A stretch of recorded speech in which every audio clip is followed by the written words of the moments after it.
तो बच्चों कैसे हैं आप सब? बहुत-बहुत स्वागत है आपका आज की इस वीडियो में।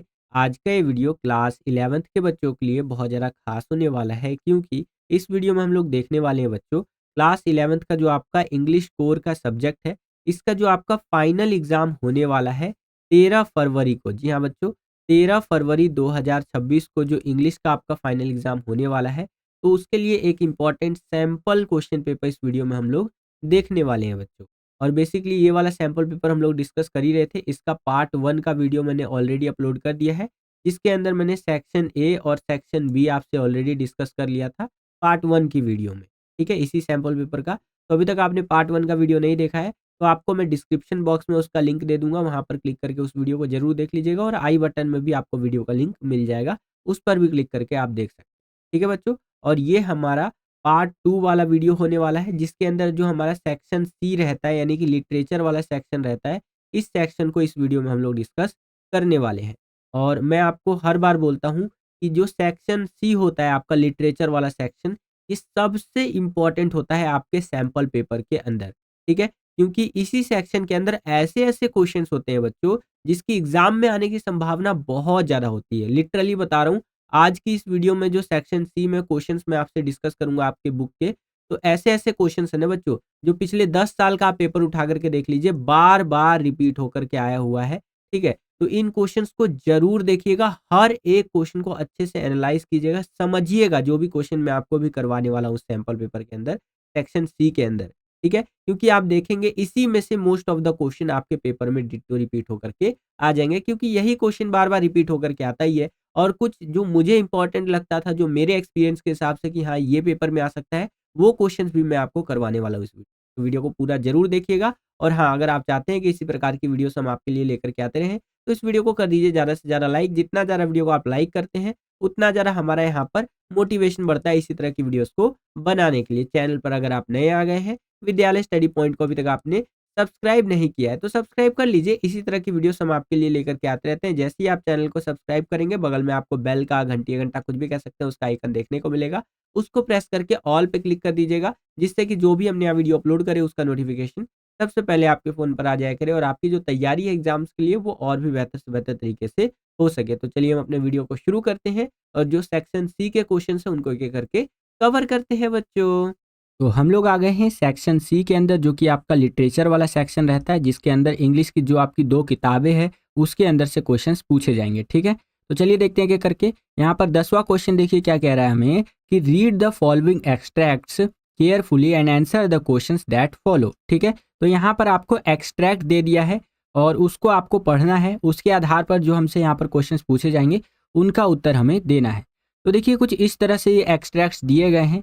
कुछ इस प्रकार से है कि silence surrounds us, I would have him prodigal जैसे कि returning to his father's house the home he knew rather than see him make and move his world, I would forgive him to shaping from sorrow a new love। तो इस तरह से यहाँ पर बातें बोल रहा है कि हमारे चारों ओर सन्नाटा है और वह उड़ाऊ अपने घर लौट रहा है। अपने पिता का घर, वह घर से जिसे वह जानता था, उसे बनाते और चलते हुए देखने के बजाय उसकी दुनिया में उसे भी माफ़ कर दूंगा और दुख से एक नया प्यार आकार लेना। तो इस तरह से मतलब आपको ये एक्सट्रैक्ट्स दिए गए हैं, जो कि थोड़ा सा कॉम्प्लिकेटेड होता है। अगर आपने बुक पढ़ा होगा तभी आपको यहाँ पर याद होगा बच्चों ये। बाकी आप प्रैक्टिस कर सकते हैं, हो सकता है कि यही सेम टू सेम एक्सट्रैक्ट आपके पेपर में उठ करके आ जाए। चलिए इसके आधार पर, ये एक्सट्रैक्ट के आधार पर यहाँ पर हमसे देखिए पहला क्वेश्चन क्या पूछ रहा है कि which poetic device has been used in the first line, यानी कि पहली लाइन के अंदर किस काव्यात्मक उपकरण यानी पोएटिक डिवाइस का प्रयोग किया गया है, इस्तेमाल किया गया है। तो यहाँ पर जो है इस्तेमाल किया गया है एलिट्रेशन, यानी कि अनुप्रास का इस्तेमाल किया गया। सी ऑप्शन आपका करेक्ट हो जाएगा। Next, the poet is referring to a story from the holy book of when he says I would have him prodigal करके, है ना, प्रोडिगल करके। तो इस तरह से यहाँ पर बातें बोल रहा है कि कवि जो है पवित्र पुस्तक की एक कहानी का उल्लेख कर रहा है जब वह कहता है कि मैं उसे उड़ाऊ बनाना चाहता हूँ। तो वो यहाँ पर किसका रेफर कर रहा है, किस बुक का? तो द बाइबल, ठीक है। जब भी यहाँ पर आ जाए द होली बुक, तो द होली बुक मतलब कि यहाँ पर बाइबल की बात हो रही है ऑलमोस्ट, ठीक है। तो द बाइबल यहाँ पर करेक्ट आंसर हो जाएगा बच्चों, ऑप्शन नंबर ए। नेक्स्ट यहाँ पर थर्ड क्वेश्चन देखिए क्या है। Does the father want his son to move around and explore the world on his own, यानी कि क्या पिता चाहता है कि उसका बेटा अकेले घूमे और दुनिया की खोज करे? तो मे बी, ठीक है, शायद ऐसा वो चाहते हैं, ठीक है। तो सी वाला ऑप्शन आपका करेक्ट आंसर हो जाएगा बच्चों। वीडियो में आगे बढ़ने से पहले एक इंपॉर्टेंट इन्फॉर्मेशन है बच्चों, तो बड़े ध्यान से समझिएगा। अगर आप चाहते हैं लास्ट टाइम पर भी तैयारी करके अपने फाइनल एग्जाम्स के अंदर बहुत अच्छे मार्क्स स्कोर करना, ठीक है, क्योंकि देखिए बहुत सारे ऐसे बच्चे होते हैं जो ज़्यादा तैयारी नहीं कर पाते हैं और देखते ही देखते फाइनल एग्जाम्स आ जाते हैं। जैसे फाइनल एग्जाम्स आपके आ ही चुके हैं। आज जब मैं वीडियो शूट कर रहा हूँ तो आज आपका 3 फरवरी है और इंग्लिश के अगर मैं एग्जाम की बात करूँ तो वो 13 फरवरी को होना है, यानी ठीक आज से 10 दिन के बाद, ठीक है। तो इसी तरह से जो भी आपके फाइनल एग्जाम्स है वो बस आ ही चुके हैं। तो बहुत सारे ऐसे बच्चे होते हैं जो तैयारी नहीं कर पाते हैं, है ना? और वो डर रहे होते हैं। तो उन्हीं सभी बच्चों के लिए एक ब्रह्मास्त्र लेकर के आ गए हम लोग, सैंपल क्वेश्चन पेपर। जी हाँ बच्चों, इनके पीडीएफ हम आपके लिए लेकर के आ गए हैं। इनको आप ले सकते हैं और इनको लेने के बाद आपकी जो तैयारी है ना, लिटरली बता रहा हूँ 100x बढ़ जाएगी। 100 गुना आपकी तैयारी हो जाएगी। क्यों? क्योंकि इन सैंपल पेपर के अंदर ना आपको हर तरह के क्वेश्चंस देखने को मिलेंगे और ऐसे-ऐसे क्वेश्चंस है बच्चों इन सैंपल पेपर के अंदर जो हर साल ऑलमोस्ट रिपीट होकर के आ ही जाता है, ठीक है? तो अगर आप उस कैटेगरी के बच्चे हैं जिन्होंने ज़्यादा तैयारी नहीं कर रखी है तो हमारे द्वारा बनाए गए इन सैंपल पेपर्स को आप ज़रूर लीजिए, बहुत फ़ायदा होगा आपको, ठीक है? इससे आप अपनी तैयारी को 100 गुना बढ़ा सकते हैं। फिलहाल के लिए हमारे पास कौन-कौन से सब्जेक्ट के सैंपल पेपर अवेलेबल है? हमारे पास अवेलेबल है बच्चों पॉलिटिकल साइंस का सैंपल पेपर, हिंदी का सैंपल पेपर, हिस्ट्री का सैंपल पेपर, इंग्लिश कोर का सैंपल पेपर, फिजिकल एजुकेशन का सैंपल पेपर, जियोग्राफी का सैंपल पेपर। तो ये सारे सब्जेक्ट के सैंपल पेपर हमारे पास अवेलेबल है बच्चों। और अभी के टाइम पे खास बात क्या है बच्चों कि आपको 50% का डिस्काउंट देखने को मिलेगा सैंपल पेपर्स के ऊपर। एक सब्जेक्ट के सैंपल पेपर की अगर मैं बात करूँ, जैसे मान लीजिए आप इंग्लिश का सैंपल पेपर लेना चाहते हैं, इसमें आपको इंग्लिश के टोटल 10 सैंपल पेपर मिलेंगे। तो इसका जो ओरिजिनल प्राइस है वो 199 रुपए है, लेकिन अभी अगर आप लेंगे तो 50% डिस्काउंट ऑफर के तहत केवल और केवल 99 रुपीज में आपको एक सब्जेक्ट का 10 सैंपल पेपर देखने को मिल जाएगा। 99 रुपीज क्या होता है यार? अगर आप 10 ईयर वगैरह खरीदने जाते हैं तो 300-400 रुपए का तो 10 ईयर आता है आपका, या और कोई सैंपल पेपर लेंगे तो 250-300 से शुरुआत होता है। और लिटरली बता रहा हूँ ये 99 रुपीज है ना, इसमें आप ये 10 सैंपल पेपर जो लेते हैं ना, इससे आपका ना एग्जाम की तैयारी बहुत बढ़िया होने वाली है, ठीक है। सैंपल पेपर्स को लेने के लिए सिंपली आपको स्क्रीन पर जो ये व्हाट्सएप नंबर दिख रहा है, ये हमारी टीम का व्हाट्सएप नंबर है। इस पे आपको क्या करना है, कांटेक्ट करना है। हमारी टीम बैठी हुई है बैकग्राउंड में, बाकी वो आपसे आगे बात कर लेगी और उनसे आप सैंपल पेपर्स ले सकते हैं, ठीक है। सैंपल पेपर के ऊपर अगर आप डिस्काउंट पे भी डिस्काउंट लेना चाहते हैं तो आप 3 सब्जेक्ट का एक साथ खरीद सकते हैं, जिसमें आपको टोटल कितने सैंपल पेपर मिलेंगे? 30 सैंपल पेपर मिलेंगे और वो भी केवल और केवल 249 रुपीज़ में। अगर आप सैंपल पेपर के ऊपर डिस्काउंट से डिस्काउंट मतलब डबल ट्रिपल डिस्काउंट लेना चाहते हैं, तो आप 4 सब्जेक्ट का एक साथ सैंपल पेपर खरीद लीजिए केवल 399 रुपीज़ में। इसमें आपको 1 सब्जेक्ट का फ्री मिल जाएगा, ठीक है? तो टोटल 5 सब्जेक्ट के 50 सैंपल पेपर केवल और केवल 399 रुपीज़ में आपको मिल जाएँगे। तो आज ही इन सैंपल पेपर्स को लीजिए, स्क्रीन पर दिख रहे व्हाट्सएप नंबर पे कॉन्टैक्ट करके और अपने फाइनल एग्जाम की तैयारी को नेक्स्ट लेवल पर लेकर के जाइए बच्चे, ठीक है? चलिए वीडियो में आगे बढ़ते हैं। इसी क्वेश्चन में आपको एक अथवा एक चॉइस दे दिया है कि अगर आपको ऊपर वाला क्वेश्चन नहीं आता है तो नीचे वाला क्वेश्चन जो है इसे आप अटेंड कर सकते हैं। इसके अथवा में इसके चॉइस में देखिए क्या क्वेश्चन है हमारा। बेसिकली ये भी एक एक्सट्रैक्ट ही है। तो एक्सट्रैक्ट की लाइनें पढ़ लेते हैं कि अपवर्ड टू हेवन वेंस जो है सो कि vaguely formed all together changed and yet the same I जो है सो कि डिस्केंट to leave the doubts. Atoms, dust layers of the globe, and all that in them without me were seeds only latent unborn. ठीक है, तो इस तरह से ये आपका एक्सट्रैक्ट दिया गया है। इसके बेसिस पर देखिए पहला क्वेश्चन हमसे क्या पूछा जा रहा है, एक्सप्लेन ऑल टुगेदर, ठीक है, या all together changed and yet the same, इसके बारे में आपको बताना है कि पूरी तरह से बदल गया और फिर भी वही है। इसकी व्याख्या क्या होगी? तो इसकी व्याख्या कुछ इस तरह से करेंगे आप कि rain changes several forms still it remains the same, यानी कि वर्षा अनेक रूप बदलती है लेकिन फिर भी वो एक ही रहती है। बारिश जो है आप देखते होंगे, जैसे मान लीजिए आपके वहाँ पर आज बारिश हो रही है इस तरह से बादलों से, तो कभी तेज बारिश होगी, है ना, कभी यहाँ पर धीमी बारिश होगी, कभी बूंदाबांदी होगी, तो कभी बहुत तेज में ओले पड़ेंगे, लेकिन स्टिल वो होता क्या है, वो तो बारिश ही होता है ना बच्चों। तो उसी तरह से यहाँ पर बातें बोली जा रही हैं। क्लियर है बच्चों? चलिए नेक्स्ट क्वेश्चन देखिए यहाँ पर क्या है कि explain the phrase use for the clouds vaguely formed करके, ठीक है, यानी बादलों के लिए प्रयोग किया गया वाक्यांश अस्पष्ट रूप से निर्मित की व्याख्या कीजिए। ठीक है, तो ये क्या होगा, नो जैसो कि डेफिनेट शेप, यानी कि उसका कोई निश्चित आकार नहीं होता है बादलों वगैरह का। ठीक है, चलिए नेक्स्ट यहाँ पर देखिए क्या है कि एक्सप्लेन द फ्रेज आई जैसो कि डिसेंट टू लेव द डाउट्स, यानी कि सूखे को दूर करने के लिए उतरता हूँ, वाक्यांश की व्याख्या करनी है।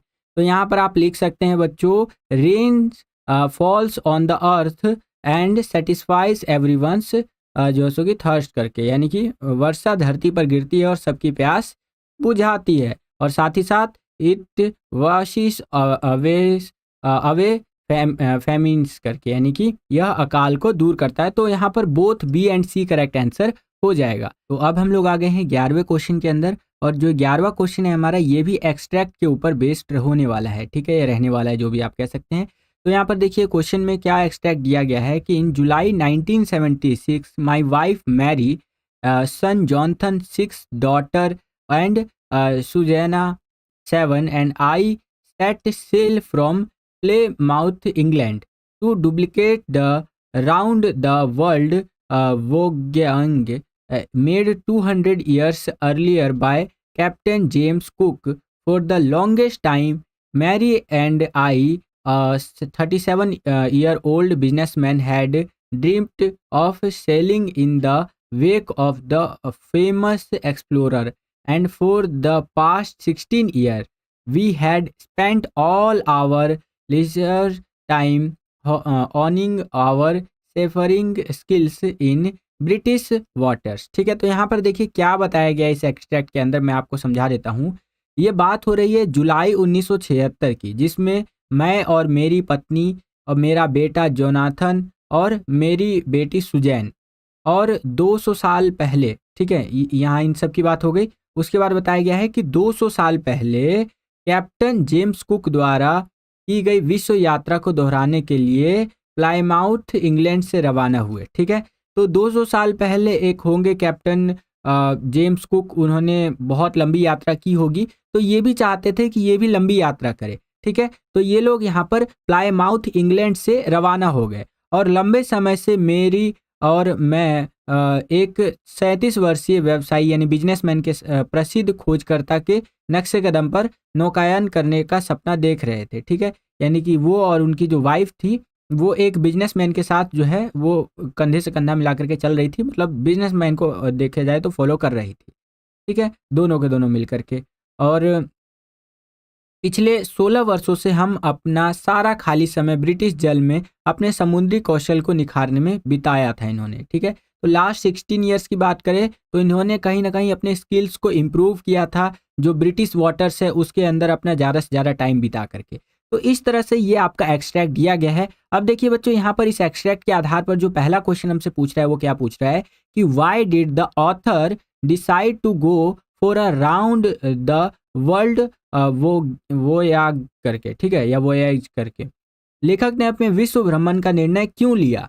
क्योंकि to duplicate the voyage made 200 year ago by Captain James Cook. तो जेम्स कुक ने जैसे 200 साल पहले एक लंबी यात्रा की थी, तो उसी को कॉपी करने के लिए इन्होंने ये कदम यहाँ पर उठाया या निर्णय ये वाला लिया। ठीक है बच्चों, तो ये सी वाला ऑप्शन करेक्ट हो जाएगा। दूसरा क्वेश्चन देखिए यहाँ पर क्या है कि how many people sailed on Wave Walker from Cape Town to Indian Ocean, यानी कि केप टाउन से हिंद महासागर तक वेव वॉकर पर कितने लोग सवार हुए? तो यहाँ पर 6 यानी कि 6 लोग सवार हुए थे।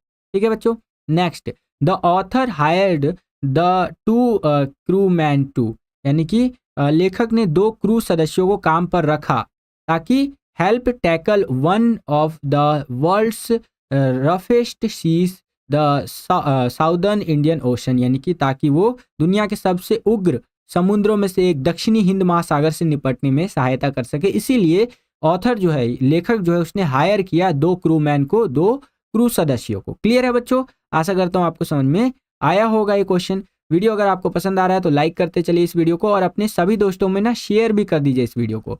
इसी क्वेश्चन में आपको एक चॉइस दे दिया है कि अगर आपको ऊपर वाला एक्सट्रैक्ट वाला क्वेश्चन नहीं आता है तो नीचे वाला जो क्वेश्चन है इसको आप अटेंड कर सकते हैं। यहाँ पर एक्सट्रैक्ट में देखिए क्या है कि the lack of determination in quantum theory, even an ignorant historian like me had heard of it. Professor Josuke Gatonde said, so imagine many world pictures in one world.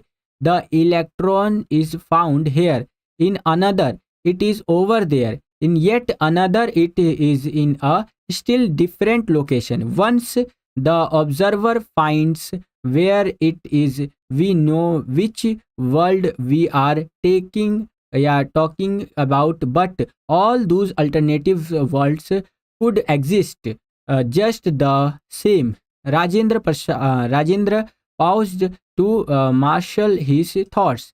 तो यहाँ पर एक्सट्रैक्ट के अंदर इस तरह से बातें बोली गई है कि जैसे कि क्वांटम सिद्धांत में नियतिवादी, ठीक है, या नियतिवाद की कमी मेरे जैसे अज्ञानी इतिहासकार ने भी इसके बारे में सुना है। और प्रोफेसर गायकोंडे ने कहा, तो दुनिया की कई तस्वीरों की कल्पना करें।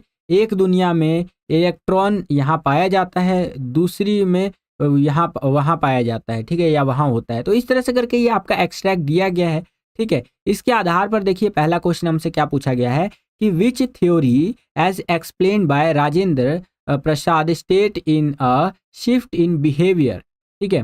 तो यहाँ पर क्या बोला जा रहा है, राजेंद्र प्रसाद द्वारा समझाया गया कौन सा सिद्धांत व्यवहार में बदलाव को दर्शाता है। तो वो है बच्चों आपका ऑप्शन नंबर सी, प्रलय सिद्धांत, ठीक है। ये आपका करेक्ट आंसर हो जाएगा। सेकंड क्वेश्चन देखिए यहाँ पर क्या है कि what happens in the case of electrons in lack of determinance in quantum theory, ठीक है। यानी कि क्वांटम सिद्धांत में नियतिवाद के अभाव में इलेक्ट्रॉनों के मामले में क्या होता है। तो यहाँ पर होता है बच्चों, one can not predict which path the electron takes at a point of time, यानी कि किसी समय इलेक्ट्रॉन कौन सा पाथ यानी कौन सा रास्ता अपनाएगा, इसका हम पहले से पूर्वानुमान नहीं लगा सकते, पहले से इसको प्रिडिक्ट नहीं कर सकते हैं बच्चों, ठीक है। अगेन मैं यहाँ पर एक बात आपको बोलना चाहूँगा, जो एक्सट्रैक्ट दिया रहता है वो आपकी बुक के अंदर से होता है, और यहाँ पर हम केवल लास्ट टाइम पे इनकी प्रिपरेशंस कर सकते हैं। जितना बढ़िया से बढ़िया तरीके से आप समझ सकते हैं उतना बढ़िया से तरीके से समझिए, बाकी मैं अपना 110% दूंगा आपको समझाने के लिए, ठीक है बच्चों। चलिए यहाँ पर थर्ड क्वेश्चन देखिए, according to which of the two theories did the incident with professor Gaitonde happened, यानी कि प्रोफेसर गायकोंडे के साथ घटना किस 2 सिद्धांत के अनुसार घटित हुई। तो वो ही थी बच्चों आपका catastrophe theory and lack of determination in quantum theory, यानी कि क्वांटम सिद्धांत में आपदा सिद्धांत और नियतिवाद का अभाव के कारण ये घटनाएं हुई थी बच्चों। इस तरह से आंसर आपको लिखना है। आशा करता हूँ आपको समझ में आया होगा। अब हम लोग 12वें क्वेश्चन के अंदर आ गए हैं। ये भी आपका एक्सट्रैक्ट के ऊपर बेस्ड रहने वाला है। यहाँ पर देखिए बच्चों एक्सट्रैक्ट में क्या बोला गया है, the farmers looked into the mouth of the horse tooth for tooth, he said I would swear it is my horse if I didn't know your parents. The fame of your family for honesty is well known to me, yet the horse is the twin of my horse. A suspicious man would believe his eyes incited of his heart. Good day my young friends. तो देखिए यहाँ पर क्या बातें बोली जा रही है। किसान ने घोड़े के मुंह में देखा, उसने कहा कि अगर मैं तुम्हारे माता पिता को नहीं जानता तो मैं कसम खाता कि यह मेरा घोड़ा है। तुम्हारे परिवार की ईमानदारी की प्रसिद्धि मुझे अच्छी तरह पता है कि कितना ज़रा ईमानदार है तुम्हारा परिवार, फिर भी घोड़ा मेरे घोड़े का जोड़ा है या जुड़वा कह लीजिए है, ठीक है, ट्विन है। एक संदिग्ध व्यक्ति अपने दिल के बजाय अपनी आंखों पर विश्वास करेगा। शुभ दिन मेरे युवा मित्रों, ठीक है मित्रों। चलिए अब यहाँ पर देखिए इसके बेसिस पर हमसे क्या क्या क्वेश्चन पूछे जा रहे हैं। पहला question, what is the name of the farmer, यानी कि फार्मर का नाम क्या है। तो इसका नाम है बच्चों जॉन बायरो करके, ठीक है। ये आपका करेक्ट आंसर हो जाएगा option number C. Second question, whom does my young friends refer to, यानी कि मेरे युवा मित्रों, ये किसको संदर्भित करता है, किसको रेफर करता है? तो ये रेफर करता है आराम एंड मुराद को, यहाँ पर मुराद को, ठीक है। आराम और मुराद को ये रेफर करता है। Next question, find a word from the extract which means the same as doubtful, यानी कि इस एक्सट्रैक्ट के अंदर से एक ऐसा शब्द ढूंढना है जिसका अर्थ संदेहास्पद होता है, यानी कि डाउट वाला होता है, ठीक है। तो वो आप लिख सकते हैं बच्चों सस्पिशियस। सस्पिशियस का मतलब क्या होता है? संदिग्ध, ठीक है बच्चों। तो या फिर वही डाउटफुल जैसा ही होता है ये भी। नेक्स्ट यहाँ पर फोर्थ क्वेश्चन देखिए बच्चों, हमसे क्या पूछ रहा है कि हु वाज अंकल जो सो कि ख्रोसोव करके, ठीक है। अंकल ख्रोसोव कौन थे?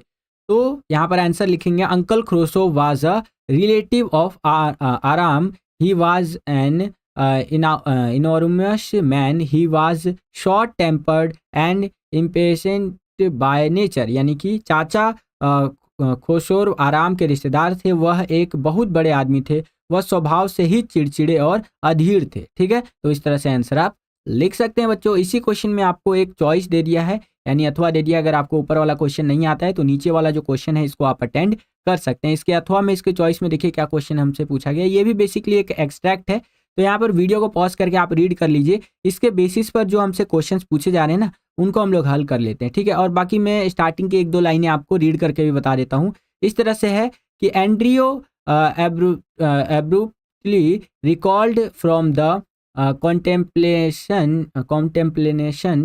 of his own affairs told Morgan to wait, यानी कि एंड्रियो को अचानक अपने मामले के चिंतन से याद आया, उसे मॉर्गन को प्रतीक्षा करने के लिए कहा है, ठीक है, उसने। और इसी तरह से आपका एक्सट्रैक्ट दिया गया है। बाकी हम यहाँ पर क्वेश्चंस को देखते हैं। पहला क्वेश्चन है व्हाट वाज जो मॉर्गन्स हाउस एड्रेस, यानी कि जो मॉर्गन का घर का पता क्या था? तो उसके घर का पता था हाउस नंबर 12 जो है सो कि बेलेना टेरेस करके, ठीक है। ये आपका यहाँ पर करेक्ट आंसर हो जाएगा option number A. Next, for how long did जो वेट फॉर डॉक्टर एंड्रियो जो सो कि मैनसन, ठीक है। यानी कि जो ने डॉक्टर एंड्रियो मैनसन का कितनी देर तक इंतजार किया? तो मोर देन एन आवर, यानी कि 1 घंटे से अधिक उसने इंतजार किया था।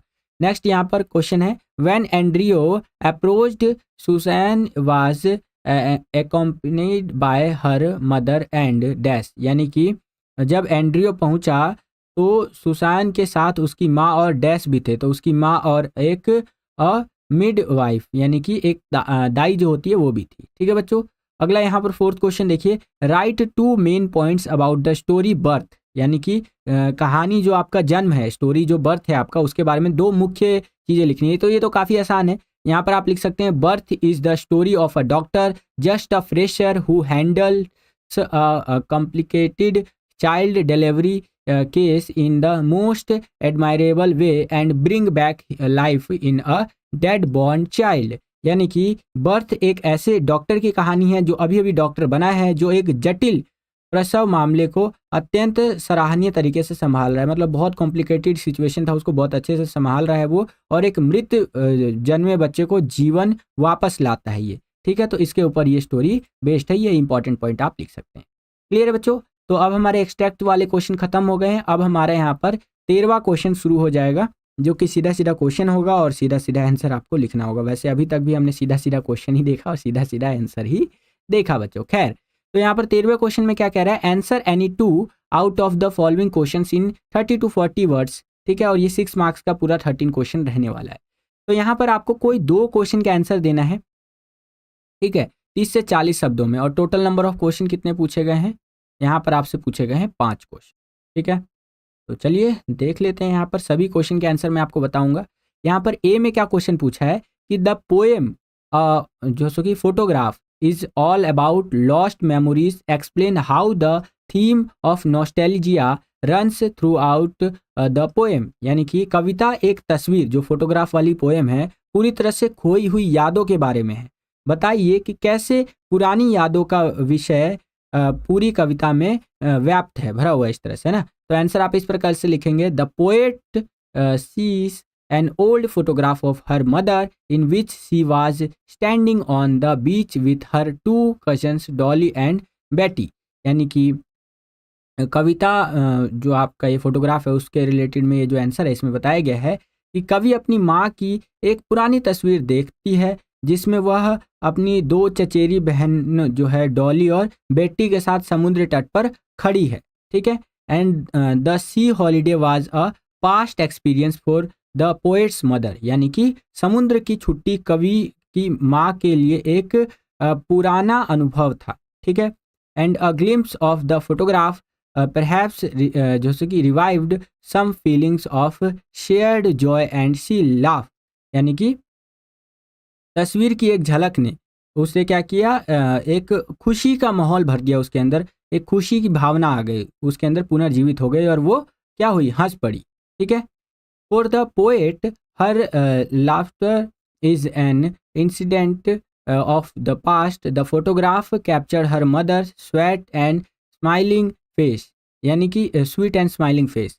कवि ने जैसे कि वो जो तस्वीर देखी उससे वो काफ़ी भावुक हो गई और तस्वीर में उसकी माँ का एक मीठा और मुस्कुराता हुआ चेहरा कैद था। ठीक है। At the time she was around 12 years old, the poet remembers how her mother used to laugh whenever she looked at that old photograph. But time has passed, and now the poet has been left only one with the memories of her mother, as her mother is no more. Those feeling of nostalgia for both the poet and her mother runs throughout the poem. तो यहाँ पर बोल रहा है उस समय वो लगभग 12 वर्ष की थी और कवि को याद है कि कैसे उसकी माँ जब भी उसकी पुरानी तस्वीर को देखती थी तो हंसती थी। ठीक है। लेकिन समय बीत चुका है, अब समय क्या हो चुका है बच्चों, बीत चुका है और कवि के पास केवल अपनी माँ की यादें ही बची है क्योंकि उसकी माँ जो है वो अब नहीं रही। इस प्रकार कवि और उसकी माँ दोनों के लिए उदासीनता की भावना पूरी कविता में चलती है। तो इस तरह से आप आंसर लिख सकते हैं बच्चों। क्लियर है, आशा करता हूँ आपको समझ में आया होगा। अगला क्वेश्चन देखिए, यहाँ पर जो हमारा सेकंड क्वेश्चन है वो क्या पूछ रहा है हमसे कि how is the cycle movement of rain brought out in the poem the voice of the rain. तो यहाँ पर क्वेश्चन हमसे पूछा है कि कविता वर्षा की आवाज़ यानी कि the voice of the rain में वर्षा की चक्रीय गति जो साइकिल है उसकी गति जो है किस प्रकार प्रस्तुत की गई है। ठीक है। तो यहाँ पर रेन का साइकिल के बारे में आपको बेसिकली बताना है। आंसर मैं आपको दिखा देता हूँ, इस तरह से रहेगा। Rain water rises untouched out of the land and deep sea. ठीक है। यहाँ पर क्या बोल रहा है, बारिश का पानी जमीन और गहरे समुद्र से बिना छुए ऊपर उठता है and gathers in the sky, और आसमान में इकट्ठा होता है। Where it changes its form and the then comes down to earth to bath the dry tiny particles of dust layers and all the lies buried under it, यानी कि वो ऊपर उठ करके इकट्ठा हो जाता है और जहाँ वो अपना स्वरूप बदलता है और फिर धरती पर आता है धूल की परतें के सूखे छोटे कणों और उसके नीचे दबे हुए सभी चीज़ों को नहलाता है। ठीक है।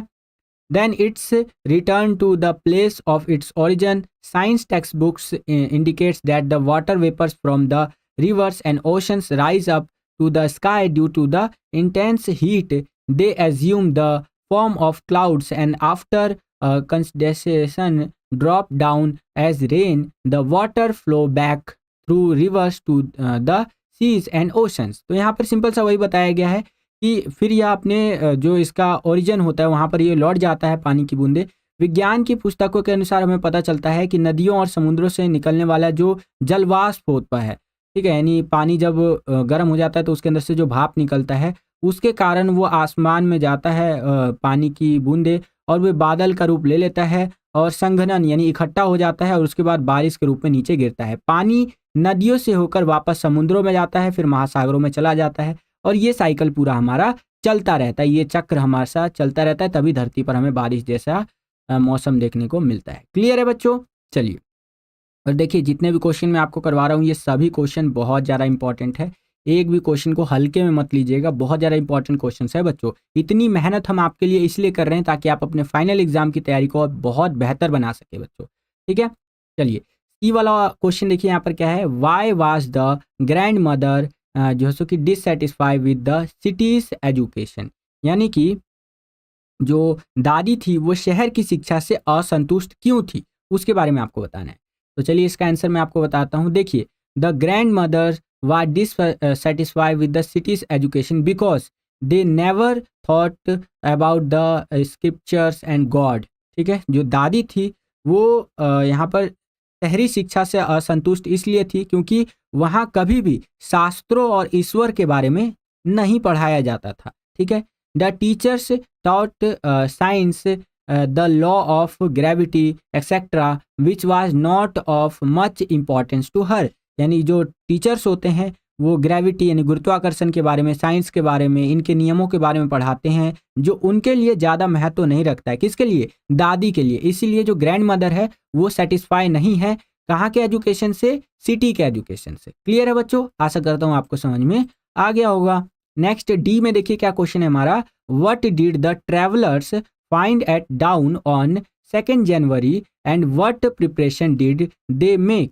तो यहाँ पर ये बोल रहा है बच्चों कि 2 जनवरी को जो ट्रैवलर है, यात्री है, उनको क्या मिला और उन्होंने क्या तैयारी की। ठीक है, चलिए तो देखिए बच्चों, आंसर आपको कुछ इस प्रकार से लिखना है कि at dawn the waves were जिंजैनिक and the ship rose to the top of each waves that come their way. There was fear of shipwreck, so they made all possible preparations to save the ship and themselves as follows। यानी कि भोर होते होते, सुबह होते होते लहरें बहुत बड़ी हो गई थी। जहाज हर उस लहर के ऊपर चढ़ जाता जो उसके रास्ते में आती। जहाज के डूबने का डर था उन्हें, इसलिए उन्होंने जहाज और खुद को बचाने के लिए हर संभव तैयारी की। जो इस प्रकार से, क्या क्या तैयारी की? दे ड्रॉप्ड द स्ट्रॉम जिब टू स्लो डाउन शिप, यानी कि उन्होंने जहाज में गति को धीमा करने के लिए तूफान का जो जिब होता है उसको गिरा दिया। ठीक है, कुछ होता होगा जो कि जहाज को, नाव को इस तरह से मतलब धीमा करने के लिए होता होगा, तो वो उन्होंने क्या किया? समुद्र में इस तरह से गिरा दिया। ठीक है, ताकि वो जहाज को क्या कर सके? जहाज को बच्चों धीमा कर सके। ठीक है, इस तरह से। ओके, चलिए नेक्स्ट, दे जो सो कि सिक्योर्ड एवरीथिंग राइटली, यानी कि उन्होंने सब कुछ ठीक से सुरक्षित किया। And they attached life lines to the life raft, यानी उन्होंने जीवन रक्षक नाव में जीवन रेखाएं जोड़ दी। एंड लास्ट में बताया गया है they put on their oil skin and life jackets, यानी उन्होंने लाइफ जैकेट वगैरह पहना जिससे कि अगर वो डूबते हैं तो वो बच सके। क्लियर है बच्चों? चलिए अब यहाँ पर 13वें के लास्ट में यहाँ पर देखिएगा क्वेश्चन पूछा गया है हमसे कि why did Tsetan stop, how did he जो सो कि manoeuvre across the first path of snow that they came across on the bond of friendship between the author and his grand mother. यानी Tsetan जो थे उनको क्यों रुका, उसने मतलब क्यों रुका, उसने बर्फ के पहले टुकड़े को कैसे पार किया, और यह लेखक और उसकी दादी के बीच दोस्ती के बंधन पर आधारित है। तो इसके बारे में आपको एक्सप्लेन करके बताना है बच्चों। ठीक है, तो यहाँ पर आंसर समझिए। Tetsen stopped at tight bend and got out because the snow had covered the path in front of them. This unexpected depository was too steep for their vehicle to mount. Tristan stepped onto the covered snow and stamped his foot to determine how steady it was। ठीक है, study it watch. तो इस तरह से यहाँ पर है, आप देख लीजिए। बाकी मैं बता देता हूँ इसके बारे में क्या लिखा हुआ है। ये कि तेतसेन एक तंग मोड़ पर रुका और बाहर निकल गया क्योंकि बर्फ ने उनके सामने के रास्ते को ढक लिया था। यह अप्रत्याशित जमाव उनके वाहन के लिए बहुत खड़ी थी। तेतसेन ने ढकी हुई बर्फ पर कदम रखा और यह निर्धारित करने के लिए कि अपने पैर को पटक दिया कि यह कितना मजबूत है। बर्फ गहरी नहीं थी लेकिन कार पलट सकती थी। बर्फ उतनी गहरी तो नहीं थी लेकिन तेतसेन की कार जो है वो पलट सकती थी। तेतसेन ने मुट्ठी भर मिट्टी ली और उन्हें जमी हुई सतह पर फेंक दिया। डैनियल और कथावाचक भी इसमें शामिल हो गए। जब बर्फ मिट्टी से ढक गई तो तेतसेन ने वाहन को पीछे किया और गंदी बर्फ की ओर चला गया। कार बिना किसी कठिनाई के बर्फीली सतह पर चली गई। तो इस तरह से यहाँ पर आंसर लिखना है बच्चों। क्लियर है? चलिए अब हम लोग आ गए हैं 14वें क्वेश्चन के अंदर। यहाँ पर आपको क्या बोला गया है, answer any one out of the following questions in 30 to 40 words, और ये 3 मार्क्स करेगा आपका। ठीक है, तो 2 क्वेश्चन आपको दे दिया है, 2 में से कोई एक क्वेश्चन आपको करना है। तो यहाँ पर पहला क्वेश्चन क्या है कि it is not easy to let of past memories and जैसे कि possession, do you agree, why और वाई नॉट। ठीक है, यानी अतीत की यादों को भुलाकर भूतकाल से छुटकारा पाना आसान नहीं है, क्या आप सहमत है, क्यों और क्यों नहीं। तो जाहिर सी बात है यार, देखो पास्ट को भूलना इतना ज़्यादा आसान तो नहीं होता है, फिर भी देखिए यहाँ पर आंसर जो लिखा गया उसको समझते हैं।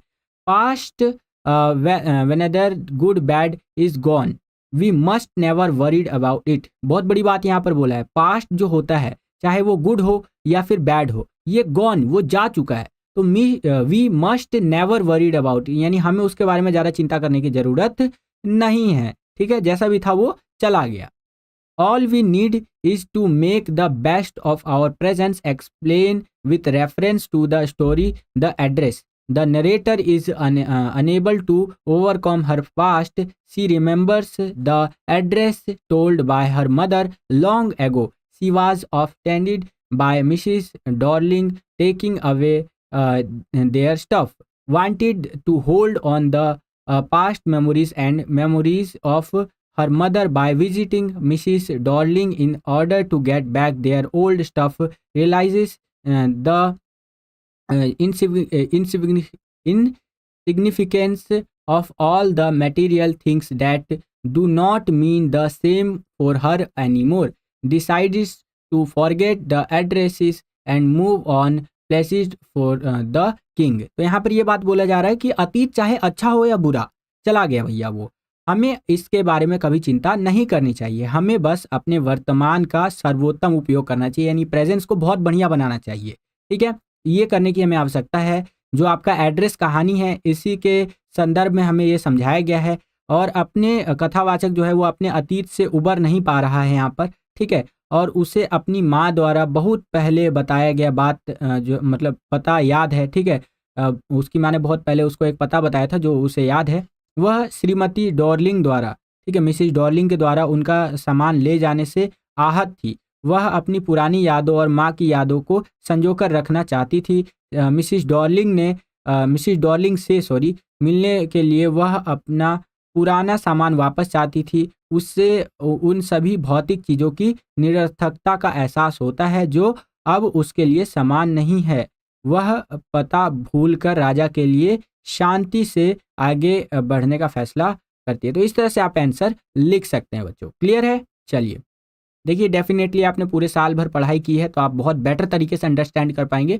बाकी मैं अपना 110% दूंगा आपको समझाने में बच्चों। इसी क्वेश्चन में आपको एक चॉइस दे दिया है कि अगर आपको ऊपर वाला क्वेश्चन नहीं आता है तो नीचे वाला जो क्वेश्चन है इसको आप अटेंड कर सकते हैं। ठीक है, अब यहाँ पर तो आंसर दे दिया है आपको, इसका क्वेश्चन पढ़ लेते हैं। पहले क्वेश्चन है यहाँ पर कि how does Mrs Fitzgerald plan to deal with Mrs जो की प्रियसर्जन। ठीक है, इस तरह से what does Mrs Fitzgerald and advise to Mrs Pearson after she had put back the family members in their proper place signify.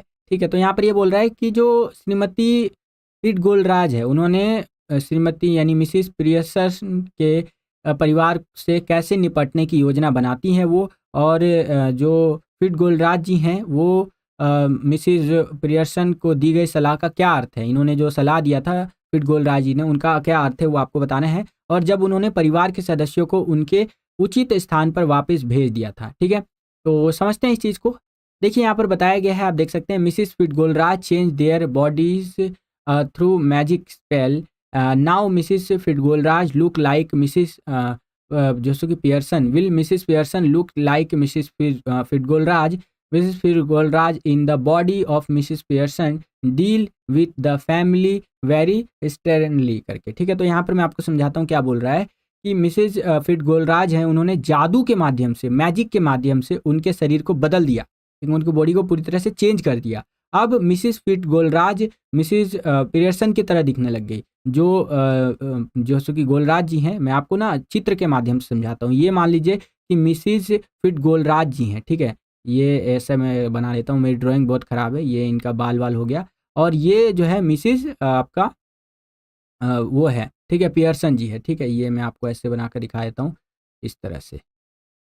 तो ये Pearson जी है। तो जादू यानी मैजिक की मदद से इन्होंने इसको पूरी तरह से चेंज कर दिया, और पहले ये ऐसी दिखती थी, फिर ये ऐसी दिखने लग गई, ठीक है। और फिर ये बताया गया है कि जब मिसिस पियर्सन मिसिस गोल्डराज की तरह दिखने लग गई ना, यानी ऐसी थी और ऐसी जब दिखने लग गई बच्चों, तो मिसिस पियर्सन के शरीर में मिसिस फिटगोलराज ने अपने परिवार के साथ बहुत सख्ती से पेश आया हो, ठीक है। एंड कुछ और बातें बताई गई हैं, लाइक यहाँ पर आप देख सकते हैं, Fitzgerald advised Mrs. Pearson not to be soft and waste all the efforts she had put in to change the attitude of her family for the better. Mrs. Pearson is unsure how she would explain her behavior. Mrs. Fitzgerald tell her that her own soft behavior is responsible for the misgivings for the family members. यानी कि फिटगोलराज जी जो हैं वो बोलती हैं, Mrs Pearson को सलाह दी है उन्होंने कि नरम ना बने, नरम उनको बनने की ज़रूरत नहीं है, सॉफ्ट उनको नहीं बनना है। अपने परिवार के व्यवहार को बेहतर बनाने के लिए, अपने फैमिली के एटीट्यूड को चेंज करने के लिए, बिहेवियर को बदलने के लिए सभी प्रयासों को उनको बर्बाद नहीं करना है। और पियर्सन को यकीन नहीं था कि वो अपने व्यवहार को कैसे समझाएंगी, और गोल्डराज ने उन्हें बताया कि अपना नरम व्यवहार परिवार के सदस्यों के प्रति गलतफहमी के लिए जिम्मेदार है, यानी कि आपको अपना व्यवहार थोड़ा सा कड़क रखना पड़ेगा, ठीक है बच्चों। तो इस तरह से आंसर आपको लिखना है। क्लियर है? चलिए अब हम लोग आ गए हैं 15वें क्वेश्चन के अंदर। 15वां क्वेश्चन में क्या कह रहा है, answer any one of the following in 120 to 150 words, और ये 6 मार्क्स का आपका क्वेश्चन रहेगा। तो चलिए देख लेते हैं। यहाँ पर देखिए क्या कह रहा है, describe the narrator's journey to mount Kailash with reference to the topographic variations encountered on the way, यानी कि रास्ते में आई स्थलाकृति विविधताओं के संदर्भ में जो आपका कथावाचक है उसकी कैलाश पर्वत की यात्रा का वर्णन करना है आपको, ठीक है।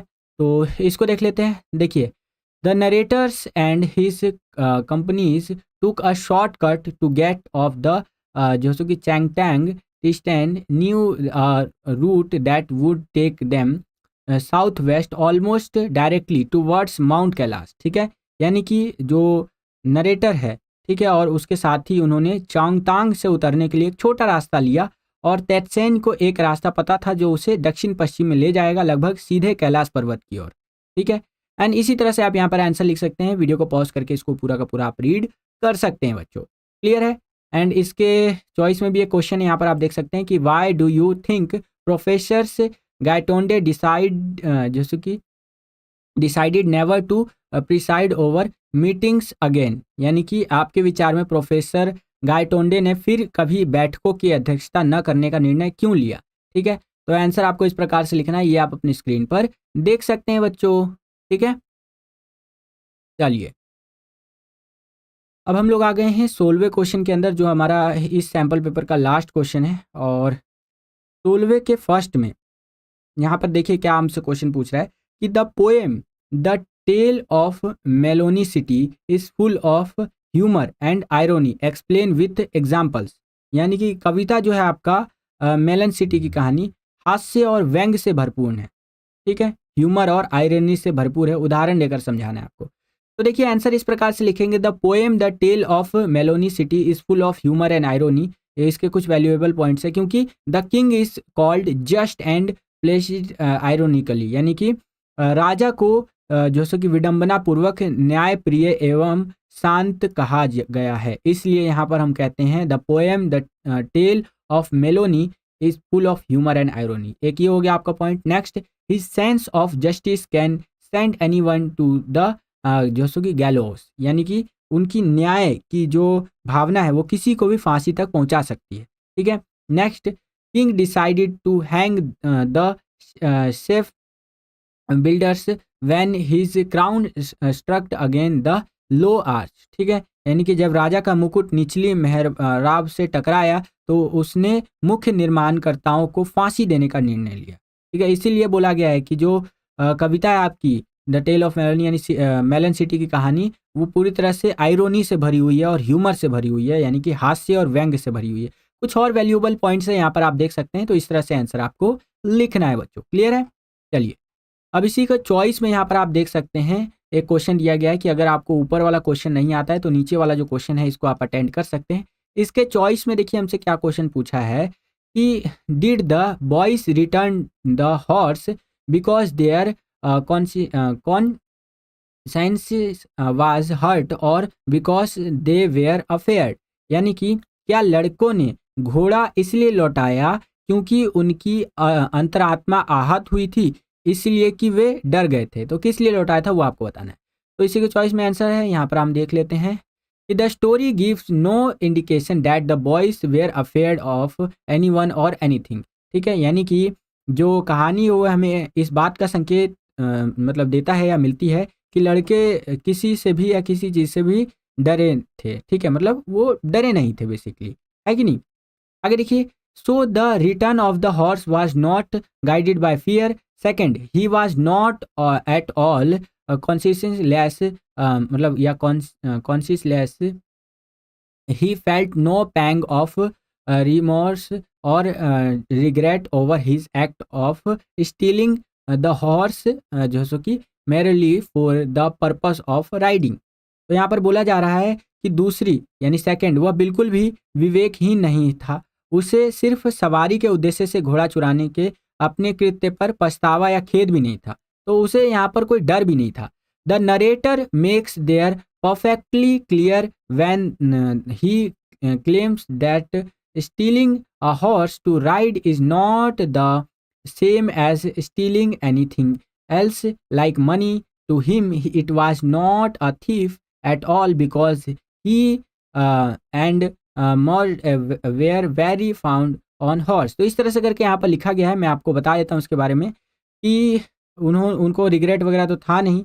ठीक है, जब वो दावा करता है कि सवारी के लिए घोड़ा चुराना किसी और चीज़ जैसे पैसा और चुराने जैसा नहीं है, तो उसके लिए यह बिल्कुल भी चोरी नहीं है। उसके लिए क्या है बच्चों, ये बिल्कुल भी चोरी नहीं है, क्योंकि उसे और मुराद को घोड़ा का बहुत शौक था। उसे और मुराद को घोड़े का बहुत ज़्यादा शौक था।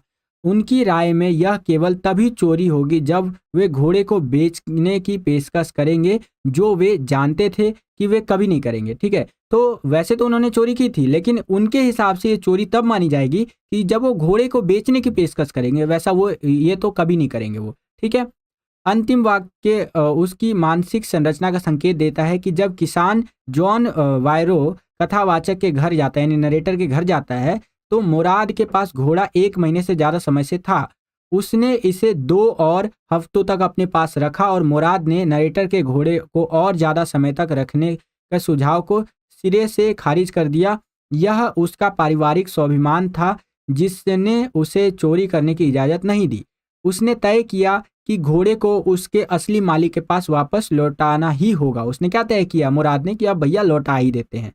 जॉन वायरो के साथ हुई मुलाकात निर्णायक साबित हुई। उन्होंने अपने परिवार की ईमानदारी की प्रशंसा की। उन्हें लड़कों पर भरोसा था क्योंकि वह उनके माता पिता को जानते थे, इसलिए परिवार की परंपरा और प्रतिष्ठा को बनाए रखने के लिए लड़कों ने घोड़े को उसके असली मालिक को लौटा दिया। ठीक है, at the end so maintain the family tradition and distastes the boys return the horse to its rightful owner. ठीक है, तो यहाँ पर आपका आंसर हो जाता है समाप्त। आशा करता हूँ कि आपको समझ में आया होगा बच्चों।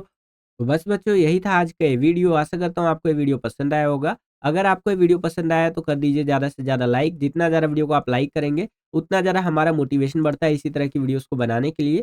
चैनल पर अगर आप नए आ गए हैं, विद्यालय स्टडी पॉइंट को अभी तक आपने सब्सक्राइब नहीं किया है तो सब्सक्राइब कर लीजिए। इसी प्रकार की वीडियोस हम आपके लिए लेकर के आते रहते हैं। अभी तो आपका इंग्लिश का एक सैंपल पेपर आज पूरा हुआ है। ठीक है, इसी तरह से आपके जो और एग्ज़ाम होने वाले हैं, जैसे हिंदी का, जियोग्राफी का, पॉलिटिकल साइंस का, हिस्ट्री का, इकोनॉमिक्स का, होम साइंस, सोशियोलॉजी, सभी के लिए हम सैंपल पेपर्स आपके लिए ज़रूर लेकर के आएँगे। आपको करना क्या है, हमारे चैनल को कर लीजिए सब्सक्राइब। सब्सक्राइब करने के बाद बगल में आपको दिखेगा बेल का आइकन, उसको क्लिक करके आपको कर देना है ऑल पे।